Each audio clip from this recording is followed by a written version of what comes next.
Hey guys, welcome to My Sew Bliss. Today I'm excited to share with you a tutorial on how to make your own bias tape. Now, this is the bias tape that you would find at the store. They come in a variety of colors and are super fun and fairly cheap. So that's always a good option. But one thing I like to do is to make custom bias tape so that it will match my project and look really good. It just adds a really nice pop and is really fun than just something that's solid. So today I'm going to show you how to make the double fold bias tape. So let's get started. The first thing that you're going to need is some fabric, and I like to use a fat quarter, which is a piece of fabric that is 18 inches by 22 inches. It's just easy to cut that way. Obviously, once you get it down, you can cut and make it out of whatever fabric you have.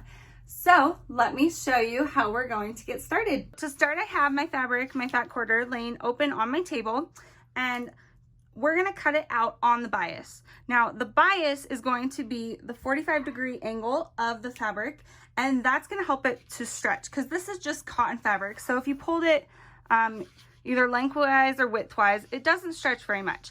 But if you pull it on the bias, it has a little more stretch. So that's why you use it as bias tape, is so that it can wrap around things a lot easier.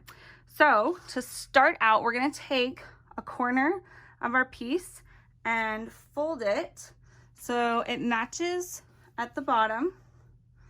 The raw edges match up and we create this triangle. I'm just gonna make sure that those raw edges right there are matching up really nicely. And this is laying really flat. Perfect. So then I'll take my ruler and rotary cutter, and I'm gonna line this up, and I'm just gonna cut this extra piece over here off. Whoops. Okay, we'll save that for later. After I've cut that edge off over here, we still have a folded edge right along here. So I'm gonna take my scissors and just stick them right through, and I'm gonna trim that fold. I'm going to cut right through that fold. So that way we're creating these two triangles that are cut on the bias. Okay, perfect. And then once I've cut my fold, I'm going to take this corner and just fold it in half. It'll just make the process a lot quicker for us. And then I'm going to line the bias edge up with a straight line on my cutting mat, and that's just going to make sure we're cutting these strips on the bias every time we cut. So now that it's lined up with my cutting lines, I can take my ruler, and I'm going to make mine 2 inches wide. So I'm going to go to my 2-inch line and line it up with this edge right here all the way down. Make sure, yep, there we go. Okay, and then I can cut it. And there I have strips. And then I'll just keep cutting down my triangle.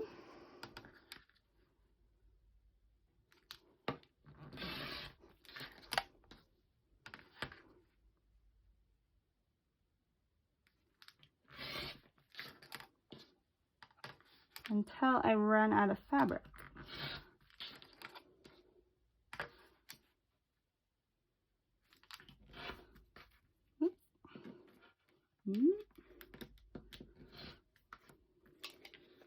Now I have all these bias strips, and I'm going to open them up. I'll just lay them out all together, because now I'm going to sew them all together. That way I have one really long piece of bias tape that I can use for whatever project I need to use it for. And really, you don't have to keep this piece unless you really need the bias tape and all that fabric. So I'm going to show you with my smaller pieces, because that'll make it a lot easier.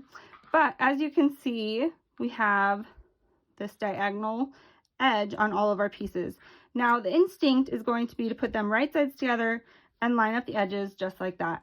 But if we did that and sewed that together, then we opened it up, we've created an L. So you don't want to do that. You actually want to take it and do the opposite. So you want to take it and line it up right sides together still, but you want to line it up so that you have the 90-degree angle, and you're actually creating an L before you sew it.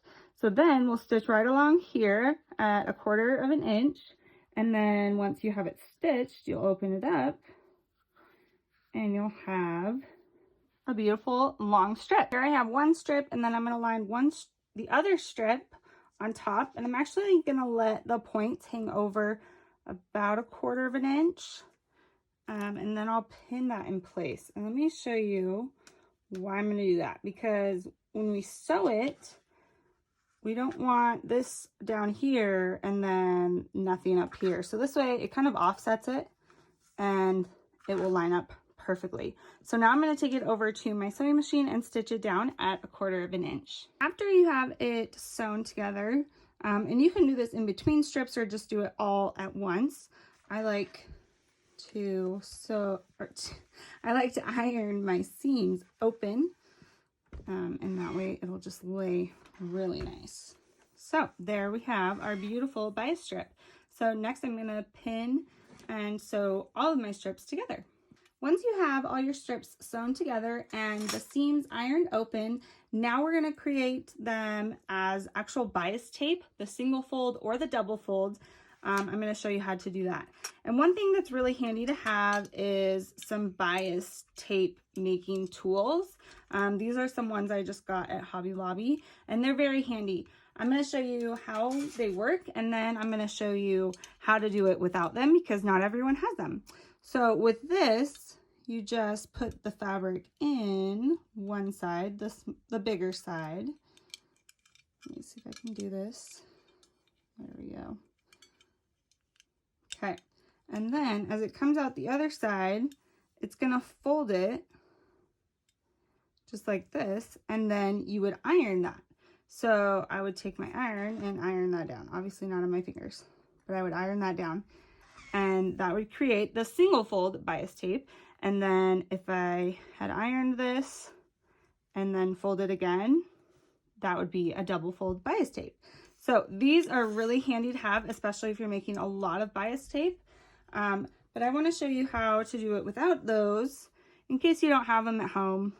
It's very similar, just not as quick. So I just folded down to the middle one side, and you could do both sides at the same time. I probably did that one side a little too big.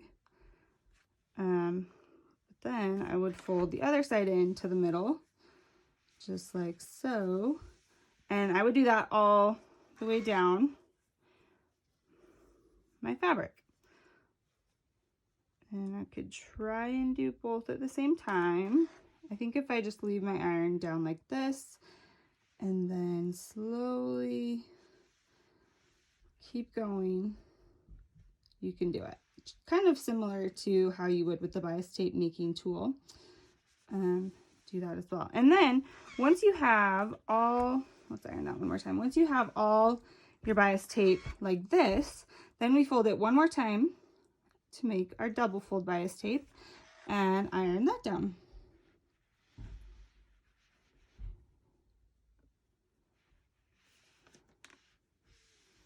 And that just creates a beautiful bias tape. Once you are done ironing, you are all done with your bias tape. I hope you guys enjoyed this tutorial. Make sure to give it a thumbs up and make sure to subscribe for more sewing tutorials. If you want to see more of my tips and tricks in everyday life, you can check me out on Instagram at MySewBliss, and I will see you guys next time. Bye!